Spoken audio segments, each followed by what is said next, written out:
معزز حاضرین، ابھی آپ حضرات کے سامنے سورہ نحل کی آیات تلاوت کی گئی ہے۔ اس مناسبت سے آج آپ حضرات کے سامنے اسلام میں بیٹیوں کا کیا مقام ہے، لڑکیوں کا کیا مقام ہے، اس تعلق سے آپ حضرات کے سامنے کچھ باتیں رکھنے کی کوشش کروں گا۔ اللہ رب العالمین سے دعا کرتا ہوں کہ بار الہٰ مجھ ناچیز کو حق بات بولنے کی اور آپ لوگوں کو اور مجھے خود کہنے سننے سے زیادہ اس پر عمل کرنے کی توفیق دے، آمین۔ اللہ رب العالمین فرماتا ہے للہ ملک السماوات والارض، زمین و آسمان کی بادشاہت اللہ رب العالمین کے لیے ہے۔ یخلق ما یشاء، وہ جو چاہتا ہے پیدا کرتا ہے۔ یہب لمن یشاء اناثا، اللہ رب العالمین جسے چاہتا ہے بیٹیاں دیتا ہے۔ ویہب لمن یشاء الذکور، اور اللہ جسے چاہتا ہے بیٹے دیتا ہے۔ او یزوجہم ذکرانا و اناثا، اور اللہ رب العالمین جس کسی کو چاہتا ہے بیٹے اور بیٹیاں دونوں دیتا ہے۔ وَيَجْعَلُ مَن يَشَاءُ عَقِيمًا، اور اللہ رب العالمین کی مرضی ہے جسے چاہتا ہے انہیں باز کر دیتا، ان کی کوئی اولاد نہیں ہوتی۔ اِنَّهُ عَلِيمٌ قَدِيرٌ، تو اللہ بہت جاننے والا اور قدرت رکھنے والا ہے۔ محترم حضرات، اللہ رب العالمین کی جانب سے ہمیں جو نعمتیں ملتی ہیں، انسانوں کو جو نعمتیں ملتی ہیں، ان نعمتوں میں سے ایک بہت بڑی نعمت اولاد ہے۔ اولاد کی یہ نعمت اللہ کی مرضی، اللہ کی مشیت اور اللہ کی چاہت کے مطابق ملتی ہے۔ انسان کی مرضی، انسان کی مشیت اور انسان کی چاہت کے مطابق نہیں۔ کچھ لوگ چاہتے ہیں اللہ رب العالمین انہیں بیٹے دے، لیکن اللہ انہیں بیٹیاں دیتا ہے۔ اور لوگ چاہتے ہیں کہ اللہ رب العالمین انہیں بیٹیاں دے، لیکن اللہ انہیں بیٹے دیتا ہے۔ اور میرے بھائیوں، اللہ رب العالمین اپنی حکمت تامہ کے تحت کچھ لوگوں کو اولاد کی نعمت سے محروم کر دیتا ہے۔ تو ہمارے سامنے بجز اللہ کے فیصلے سے راضی ہونے کے کوئی راستہ نہیں، کوئی اور چارہ نہیں۔ میرے محترم بھائیوں، یہ اللہ رب العالمین کی مرضی یہاں چلتی ہے، کسی انسان کی مرضی نہیں چلتی۔ کوئی لاکھ کوشش کر لے، کتنی ہی زندگی ایک ساتھ کیوں نہ گزار لے، اللہ رب العالمین نہیں چاہے گا تو آپ کو اولاد نصیب ہونے والی نہیں۔ آپ اللہ رب العالمین سے دعا کریں، اللہ رب العالمین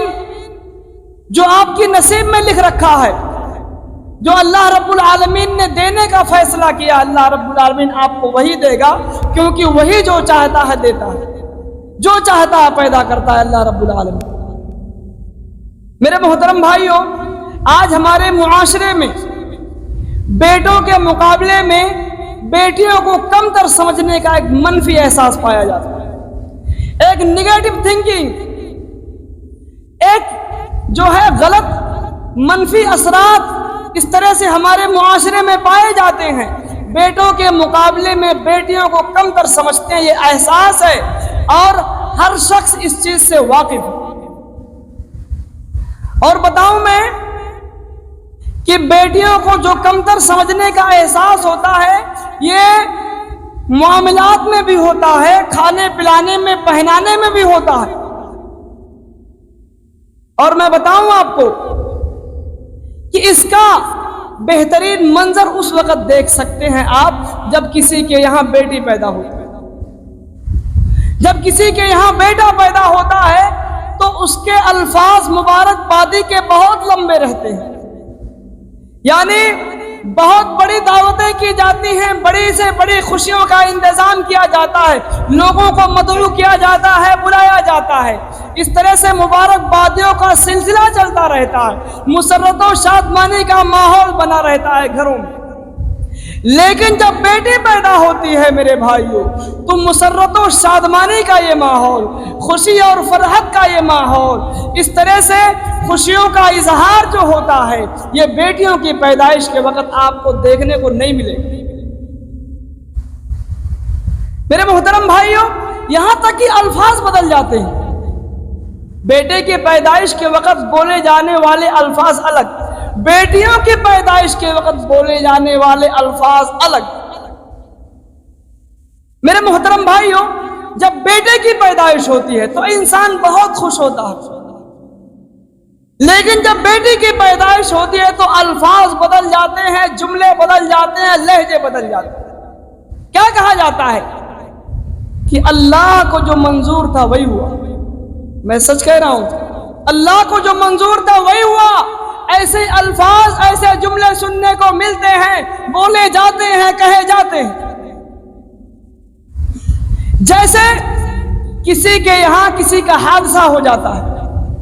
کسی کی وفات ہو جاتی ہے، کسی پر موت واقع ہوتی ہے، تو لوگ بولتے ہیں کہ اللہ کو جو منظور تھا وہی ہوا، یہ اللہ کا فیصلہ ہمیں منظور ہے۔ ایسے الفاظ بیٹیوں کی پیدائش کے وقت بولے جاتے ہیں۔ میرے محترم بھائیوں، اللہ رب العالمین کی نعمتوں کی قدر کرو۔ اللہ رب العالمین نے اگر بیٹیوں سے نوازا ہے تو اپنے آپ کو خوش نصیب سمجھو۔ اور میں بتاؤں آپ کو کہ اسلام میں بیٹیوں کا بڑا مقام ہے، اور جو بیٹیوں کو کمتر سمجھنے کا احساس ہے یہ آج کی بات نہیں ہے، یہ زمانے جاہلیت میں اللہ کے رسول صلی اللہ تعالی علیہ وسلم سے پہلے کا جو دور تھا زمانے جاہلیت کا، تو زمانے جاہلیت میں عرب جہاں بے شمار ظلم و ستم، جہاں عرب بے شمار ظلم و ستم کی چکی میں پس رہے تھے، ہر طاقتور کمزور کو ستاتا تھا، ظلم و انتہا، ظلم و بربریت کی انتہا کو پہنچے ہوئے تھے، اس طرح سے جرائم و کرائم کو کھلم کھلا انجام دیا جاتا ہے، اور اس طرح سے ایسی روایتیں، ایسے کام انجام دیے جاتے تھے کہ انسانیت سسک پڑے، انسانیت ہل جائے، عام آدمی کا رہنا اور عام آدمی کا اس وقت، غریبوں کا اس وقت جو ہے زندگی دشوار تھی، اجیرن تھی۔ تو جہاں بہت ساری روایتیں وہاں تھی، وہاں ان روایتوں میں سے ایک ظالمانہ روایت تھی، ان روایتوں میں سے ایک ظالمانہ روایت تھی کہ باپ اپنی زندہ بیٹی کو لے جا کر کے مٹی کے نیچے دفن کر دیتا تھا۔ بے رحم باپ اپنے بے رحم ہاتھوں سے اپنی بیٹی کو لے جا کر کے زندہ دفن کر دیتا تھا۔ اللہ رب العالمین نے سورہ نحل کے اندر فرمایا کہ وَإِذَا بُشِّرَ أَحَدُهُمْ بِالْأُنْثَى ظَلَّ وَجْهُهُ مُسْوَدًّا وَهُوَ كَظِيمٌ يَتَوَارَى مِنَ الْقَوْمِ مِنْ سُوءِ مَا بُشِّرَ بِهِ أَيُمْسِكُهُ عَلَى هُونٍ أَمْ يَدُسُّهُ فِي التُّرَابِ أَلَا سَاءَ مَا يَحْكُمُونَ۔ سورہ نحل کے اندر اللہ نے فرمایا کہ جب ان میں سے کسی کو بیٹیوں کی بشارت دی جاتی، ظَلَّ وَجْهُهُ مُسْوَدًّا، اس کا چہرہ کالا ہو جاتا، اس کا چہرہ سیاہ ہو جاتا، وَهُوَ كَظِيمٌ، وہ دل ہی دل میں گھٹتا، يَتَوَارَى مِنَ الْقَوْمِ مِنْ سُوءِ مَا بُشِّرَ بِهِ أَيُمْسِكُهُ عَلَى هُونٍ أَمْ يَدُسُّهُ فِي التُّرَابِ۔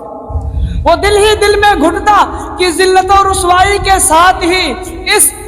ذلت و رسوائی کے ساتھ ہی اس بچے کو پال لوں، ام یدسو فی التراب، یا سینکڑوں من مٹی کے نیچے اس کو دفن کر دوں۔ قرآن کہتا الا ساء ما یحکمون، کیا ہی برے فیصلے تھے وہ، کیا ہی برے فیصلے تھے جو وہ لوگ لیا کرتے تھے میرے محترم بھائیوں۔ اور جیسا کہ میں نے بتایا، بیٹیوں کے تعلق سے جو دو رخی ویوہار ہے، جو سسٹم ہے، یہ کوئی آج کی بات نہیں ہے۔ اور بیٹیوں کو جو قتل کا سلسلہ تھا، زندہ درگور کرنے کا سلسلہ تھا، ابھی بند نہیں ہے، ابھی وہ سلسلہ بند نہیں ہے۔ ہاں، کام کرنے کے طریقے جو ہیں، طریقے بدلے ہوئے ہیں، یعنی ابھی سسٹم وہی ہے، نظام وہی ہے، لیکن کام کرنے کا جو انداز ہے وہ بدلا ہوا۔ کیسے کہ عرب جو ہوتے تھے وہ بیٹیوں کی پیدائش کے بعد لے جا کر کے ان کو دفن کرتے تھے، لیکن آج کا یہ معاشرہ، آج کا یہ سماج، آج کا یہ ماحول اپنی بیٹیوں کے وجود کو بھی برداشت کرنے کے لیے تیار نہیں، ان کے وجود کو بھی برداشت کرنے کے لیے تیار نہیں ہے۔ بے شمار فکریں، بے شمار خیالات لے کر کے جیتا ہے کہ کیا کھلاؤں گا، کیا پہناؤں گا، اور اس طرح سے بڑے بڑے اخراج جو آتے ہیں کیسے اس کا سامنا میں کروں گا۔ میرے محترم بھائیوں اور دوستوں، اللہ رب العالمین کہتا ہے وَلَا تَقْتُلُوا أَوْلَادَكُمْ خَشْيَةَ إِمْلَاقٍ نَحْنُ نَرْزُقُكُمْ وَإِيَّاهُمْ، کہ تم اپنے بچوں کو مفلسی کے ڈر سے قتل نہ کرو تو کیا کھلاؤ گے؟ نَحْنُ نَرْزُقُكُمْ وَإِيَّاهُمْ، ہم تمہیں بھی روزی دیتے ہیں۔ تو جو اللہ رب العالمین جنہیں پیدا کرے گا، جن بچوں کو، جن اولاد کو، جس طرح تمہاری پیدائش ہوئی، اللہ نے تمہارے کھلانے اور پلانے کے لیے اللہ رب العالمین نے انتظام کیا، ماں جیسی عظیم نعمت سے نوازا، باپ جیسی عظیم نعمت سے نوازا، اس طرح سے اللہ رب العالمین نے جس طرح تمہارے کھلانے پلانے کا انتظام کیا، اسی طرح سے اس بچے کا بھی انتظام کرے گا جو اس دنیا میں آنے والی ہے۔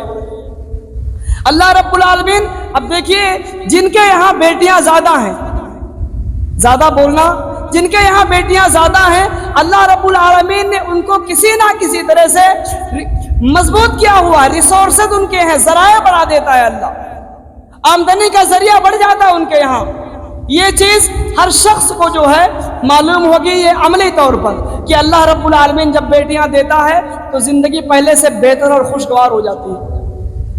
تو یقیناً میرے بھائیوں، روزی کا ذمہ انسان نہیں ہے، ہم آپ نہیں ہیں، ہم نہیں کھلا رہے، ہم نہیں کچھ کر رہے، یہ کھلانے والی ذات اللہ کی ہے، پلانے والی ذات اللہ کی ہے۔ اللہ رب العالمین دیتا ہے، خود بھی اچھا کپڑا پہنتے، گھر والے، بیٹے بیٹیاں سبھی اچھے پہنتے، اچھا کھاتے، سارے گھر والے کھاتے، وہی اللہ رب العالمین انتظام کرنے والا ہے۔ تو مفلسی کے ڈر سے قاتل نہ بنو، مفلسی کے ڈر سے ظالم نہ بنو، مفلسی کے ڈر سے یا دنیاوی رسم و رواج کے لحاظ سے، دنیاوی رسم و رواج کے لحاظ سے تم ظالم اور قاتل نہ بنو، بلکہ اللہ رب العالمین کی اس نعمت کو قبول کرو۔ اور میں بتاؤں کہ اللہ رب العالمین کی اس نعمت کو جو قبول نہیں کرتا اور اس طرح سے بیٹیوں کے وجود کو باعث ننگ و عار سمجھتا ہے، ذلت و رسوائی کا سامان سمجھتا ہے، اللہ رب العالمین کل سوال کر لے گا۔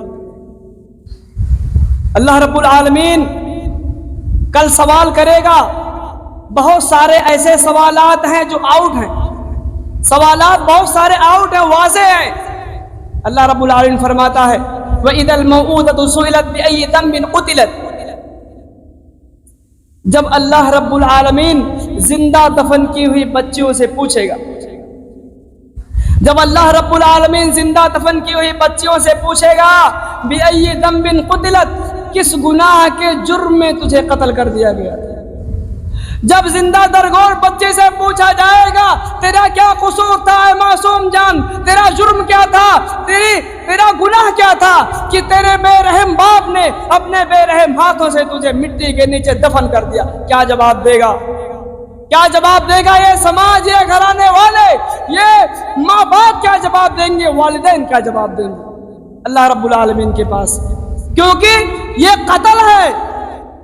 یہ قتل ہے، یہ ظلم ہے میرے بھائیوں، اور گناہ کبیرہ کی سزا اللہ رب العالمین دے کر کے رہے گا۔ کسی کے وجود کو تم ختم کر رہے ہو، سوچو ذرا ایک پل کے لیے، دنیا میں یوں ہی چلتا پھرتا انسان، کسی کو تم مارو گے دنیا میں تمہاری بری حالت ہو جائے گی، اہل خانہ گھر والے ہی کر ڈالیں گے، لیکن ایک معصوم جان جس کے وجود کو اللہ رب العالمین نے منظوری دی، لیکن تم نے نہیں دی منظوری۔ اللہ رب العالمین کی مرضی تھی تم آئے، تمہارے بچے آئے، اللہ رب العالمین کی مرضی تھی تمہیں بیٹے ہو بیٹیاں ہو، اتنے بیٹے اتنی بیٹیاں، لیکن تم نے کہا نہیں اے اللہ رب العالمین ہمیں یہ چاہیے لیکن یہ نہیں چاہیے۔ میرے محترم بھائیوں، اگر آپ نے اس طرح کا کام انجام دیا ہے، اللہ کے واسطے اللہ سے توبہ کرو، اور اس طرح سے اس گناہ عظیم سے بہت دور رہو۔ کل قیامت کے دن جو سوالات ہونے والے ہیں، سوالات آؤٹ ہیں، میں نے جیسا کہ بتایا قبر کے سوالات آؤٹ ہیں، اس طرح سے اللہ رب العالمین جب میدان محشر میں جمع کرے گا وہاں کے سوالات آؤٹ ہیں، لہذا اس چیز کا خیال رکھو کہ جواب کیا دو گے اللہ کے یہاں۔ اس کائنات کو بنانے والے نے، تمہیں پیدا کرنے والے تم سے سوال کریں گے۔ لہذا اس گناہ عظیم سے خود بھی بچو اور لوگوں کو بھی بچاؤ۔ میرے محترم بھائیوں، میں بتاؤں کہ جس باپ کے پاس بیٹیاں ہیں وہ خوش نصیب ہے۔ طبرانی کے اندر روایت ہے، عوف بن مالک اس حدیث کے راوی ہیں، فرماتے ہیں کہ جس کو اللہ 3 بیٹیاں دے دے، جس باپ کو اللہ 3 بیٹیاں دے دے، ان کو کھلائے پلائے پہنائے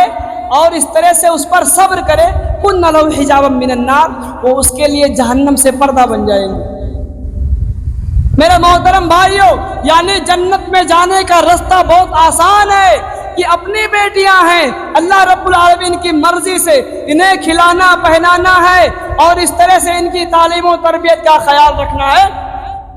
تو بس یہی کرنا، تمہارے لیے جنت میں جانے کا رستہ ہو جائے گا۔ یہی کام کرنے سے تمہارے لیے جنت آسان ہو جائے گی۔ لہذا اللہ کے واسطے، اللہ کے لیے بیٹیوں کے وجود کو باعث ننگ و عار نہ سمجھو، بیٹیوں کے وجود کو جو ہے دل میں گھٹن لے کر کے نہ پالو، بلکہ یہ سوچو کہ اللہ رب العالمین بیٹیوں کی پیدائش کے وقت روزیاں تو بڑھاتا ہے اور اس طرح سے ریسورس آف انکم، آمدنی کے ذرائع اللہ بڑھاتا ہے، تو دنیا میں تو بڑھاتا ہے، آخرت میں انہی بیٹیوں کی تربیت پر، انہی بیٹیوں کی تعلیم و تربیت کا لحاظ رکھ کر کے اللہ رب العالمین ہمیں جہنم سے بچا کر کے جنت میں ڈال دے گا۔ اسی طرح سے میرے بھائیوں، اللہ کے نبی صلی اللہ علیہ وسلم کی ایک اور روایت ہے، حضرت انس بن مالک اس حدیث کے راوی ہیں، فرماتے ہیں کہ من کان لہ 3 بنات فصبر علیہن واطعمہن وسقاہن وکساہن من جدتہ کن لہ حجابا من النار یوم القیامہ، رواہ احمد بن ماجہ۔ حضرت عقبہ بن عامر رضی اللہ تعالیٰ عنہ بیان فرماتے ہیں کہ جس باپ کو اللہ 3 بیٹیاں دے دے، ان کو کھلائے پلائے پہنائے اور ان کے کھلانے پلانے پر جو مصیبت ہے اس پر صبر کرے، کل قیامت کے دن یہ بیٹیاں نار جہنم سے بچاؤ کا ذریعہ بنیں گی۔ بلکہ اور روایتوں میں ایسا آتا ہے کہ یہ بیٹیاں کل تمہیں جنت میں داخل کروائیں گی اور جنت میں اعلیٰ مقام دلا کے چھوڑیں گی۔ سبحان اللہ، کتنی عظیم بشارت ہے، نبی رحمت صلی اللہ علیہ وسلم کی زبان سے نکلے ہوئے الفاظ ہیں، یہ اس کائنات کے سب سے عظیم انسان کی زبان سے نکلے ہوئے الفاظ ہیں۔ لہذا میرے بھائیوں، واللہ اللہ کے لیے بیٹیوں کے وجود کو قبول کرو اور بیٹیوں کے وجود کو باعث مسرت و شادمانی سمجھو، خوشی سمجھو کہ اللہ رب العالمین کی مرضی تھی، اس نے بیٹی دی، اور 3 بیٹیاں ہیں۔ اسی طرح سے 2 اور 1 کے تعلق سے بھی یہی روایات ہے کہ جس کو اللہ رب العالمین 2 بیٹیاں دے دے، ان کو کھلائے پلائے پہنائے، ان کی تعلیم و تربیت کا خیال رکھے اور اس طرح سے ان کے حقوق ادا کرے، وقت پر ان کو رخصت کر دے، اللہ رب العالمین ایسے شخص کو جنت میں داخل کرے گی۔ ایسی بیٹیاں 2 اور 1 ہوں، ان کے لیے بھی یہی حکم اہل علم کا کہنا ہے۔ 2 کے تعلق سے روایات ہے، 1 کے تعلق سے بھی اہل علم کا کہنا ہے کہ اگر کوئی باپ 1 بیٹی ہے، اس کی بھی تعلیم و تربیت کا لحاظ رکھتا ہے، قرآن و حدیث کی تعلیم دلواتا ہے اس کو، اور اس طرح سے اسلامی حدود میں اس کو رکھتا ہے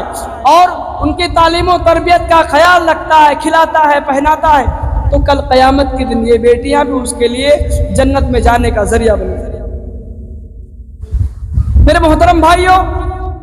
اسلام نے بیٹیوں کے مقام کو بڑھایا ہے، اسلام نے بیٹیوں کے مقام کو بلند کیا ہے، بڑھا دیا ہے۔ لہذا اس مقام کو تم سمجھو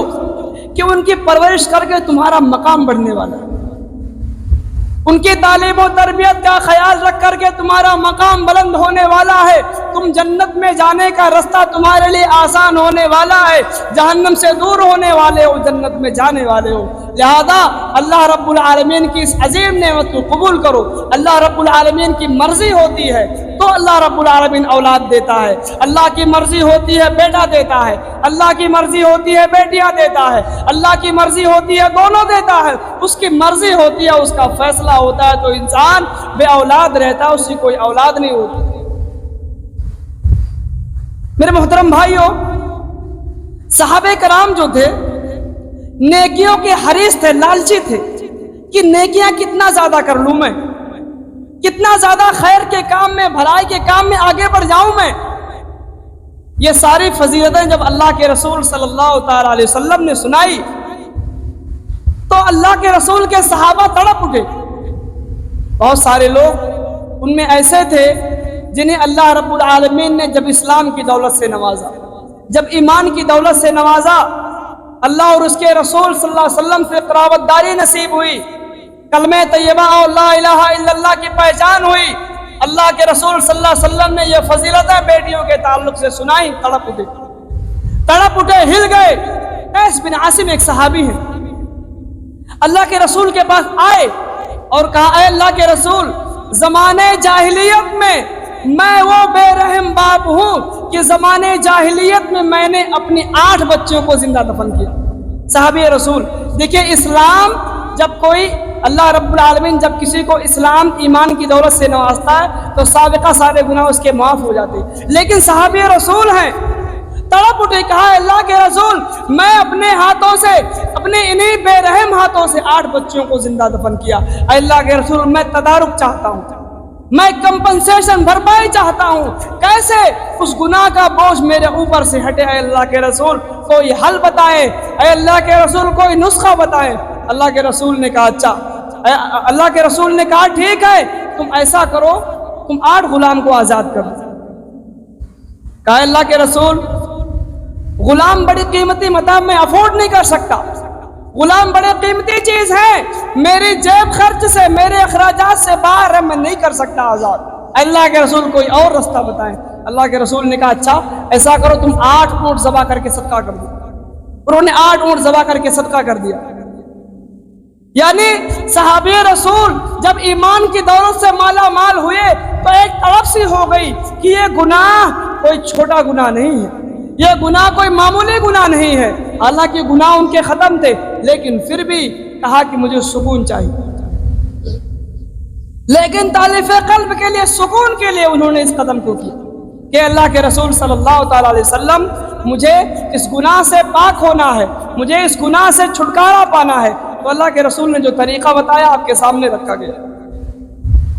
میرے محترم بھائیوں، اسلام نے بیٹیوں کے مقام کو بلند کیا ہے، بہت بلند کیا ہے۔ جس کے پاس بیٹیاں ہیں وہ بہت خوش نصیب ہے۔ بتاؤں میں آپ کو کہ اللہ کے رسول صلی اللہ تعالی علیہ وسلم جب عمرۃ القضاء سے فارغ ہوئے تو آپ مکہ سے مدینہ ہو رہے تھے، تو مکہ میں اللہ کے رسول صلی اللہ تعالی علیہ وسلم کے چچا کی بیٹی حضرت حمزہ کی بیٹی مکہ میں وہاں رشتہ داروں کے پاس رہا کرتی تھی۔ اللہ کے رسول کے ساتھ جانا چاہی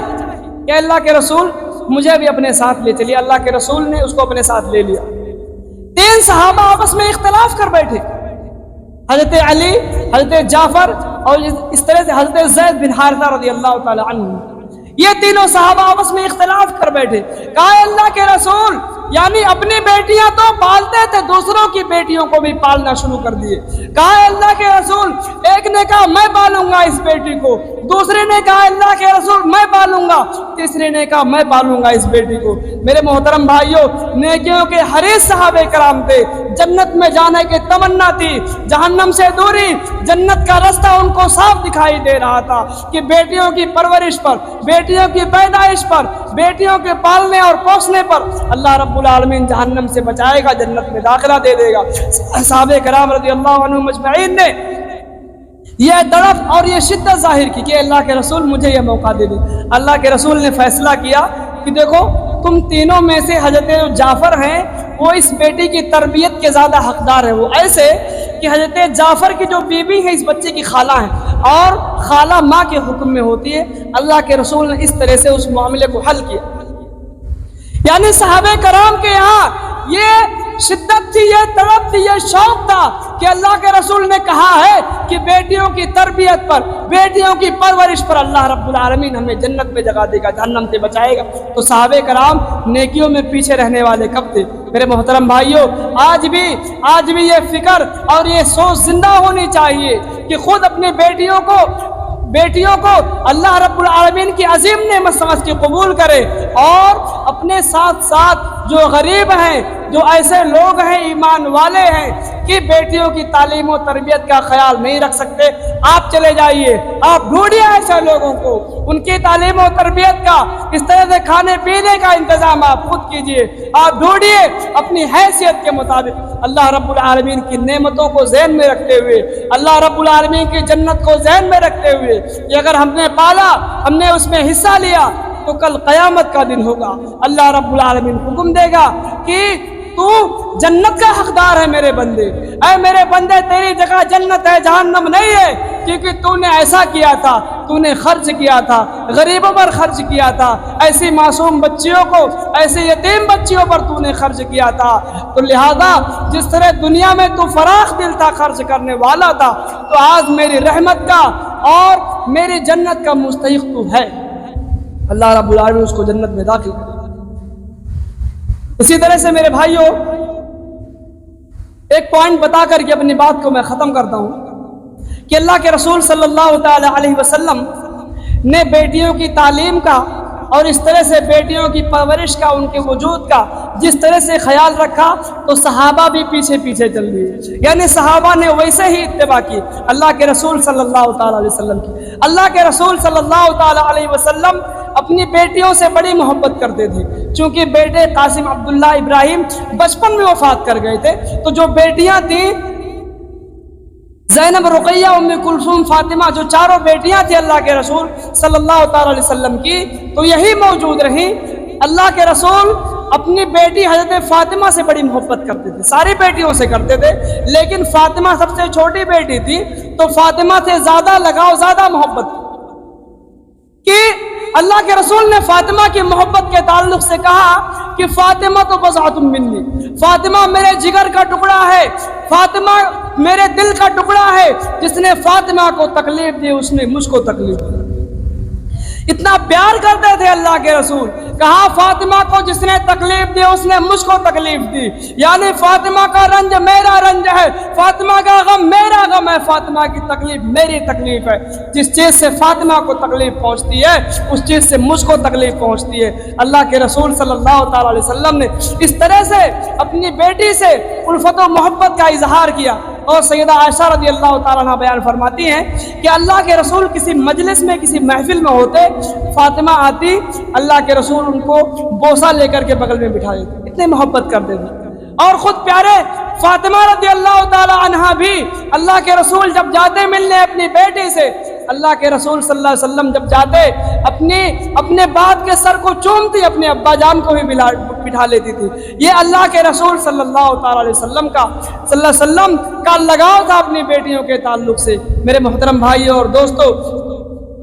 خلاصہ کلام اس خطبے کا یہ ہے کہ اللہ رب العالمین کی نعمتیں ہیں یہ بیٹیاں، اللہ رب العالمین کی نعمت ہیں یہ بہنیں، یہ بیٹیاں، ان کا خوب لحاظ رکھو، ان کے وجود کو باعث مسرت و شادمانی سمجھو، ان کے وجود کو ذلت و رسوائی نہ سمجھو، بلکہ اللہ رب العالمین ان کی وجہ سے تمہارے رزق میں بھی بڑھوتری کرے گا، اضافہ کرے گا، اور دنیا میں اگر تم نے اسلامی تعلیم و تربیت سے اور اس طرح سے حدود میں رہ کر کے ان کی پرورش کی، ان کے حقوق ادا کیے، کل اللہ رب العالمین اپنی رحمت و شفقت تم پر سایہ فگن کر دے گا، دنیا میں بھی خوشحال رہو گے، اللہ رب العالمین جنت میں بھی داخلہ دے دے گا۔ آخر میں اللہ رب العالمین سے دعا ہے، مولا کریم جو کہا گیا، جو سنا گیا، کہنے سننے سے زیادہ عمل کرنے کی توفیق عطا فرما۔ آمین۔ اقول قولی ھذا استغفر اللہ لی ولکم ولسائر المسلمین واستغفروہ انہ هو الغفور الرحیم۔